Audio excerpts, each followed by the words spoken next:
Number 3. Disarming the American people. Obama operatives in the Congress have introduced more than 10 bills that would end the Second Amendment as we know it. H.R. 1022 would allow the new Attorney General Eric Holder the dictatorial power to ban any gun he wishes at will. In 2008, before the Supreme Court, in the D.C. gun ban case, District of Columbia versus Heller, Holder argued for the complete disarmament of the American people and that only the military should own firearms. H.R. 257 would ban all youth shooting sports, including YMCA and Youth Olympic shooting clubs. H.R. 45 would force all gun owners to undergo federal psychological screening, registration, and testing to keep their firearms. White House Chief of Staff Rahm Emanuel has proposed the extrajudicial banning of any American on the fraudulent no-fly list from owning any firearm. That is, if you are on the no-fly list because you are known as maybe a possible terrorist, you cannot buy a handgun in America. Over 25,000 Americans are added each month to the no-fly list, which numbers over 1 million people who have not been charged or convicted of any crime. It's a case of mistaken identity for a 5-year-old boy from Normandy Park. He had trouble boarding a plane because someone with his same name is wanted by the federal government. King 5's Mimi Jung is live at SeaTac Airport to explain. Mimi. Lori, it's hard to believe that a 5-year-old could be considered a threat, but that's exactly what happened here at SeaTac last week when Matthew Gardner showed up for a flight to LAX.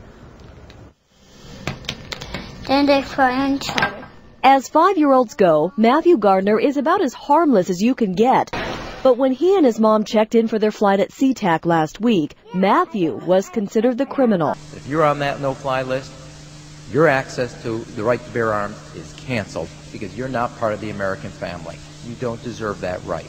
There is no right for you if you're on that terrorist list. And even though this Matthew Gardner is only in kindergarten, TSA workers still conducted a full-blown search.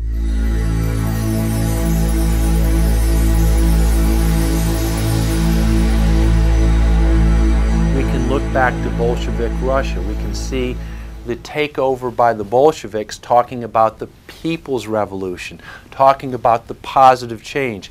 And Lenin came in and then Stalin.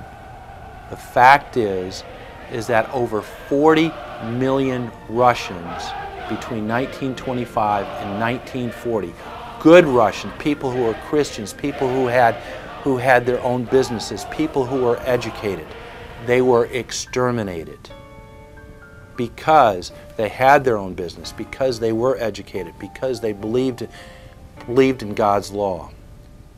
We can look over at Germany. Germany was in a very, very terrible economic situation, and this very charismatic leader called Adolf Hitler comes in. He makes the roads good, and he promises a better life for the people. And within 10 years, you see a completely nationalized, centralized, dictatorial situation where millions and millions of people were exterminated. And then we can go to Maoist China.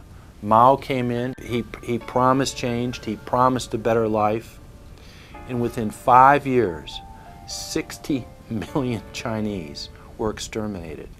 They don't teach that.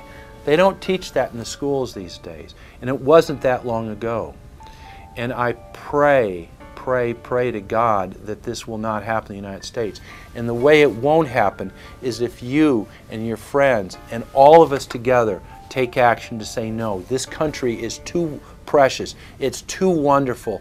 It's too good of a place to lay down as a victim.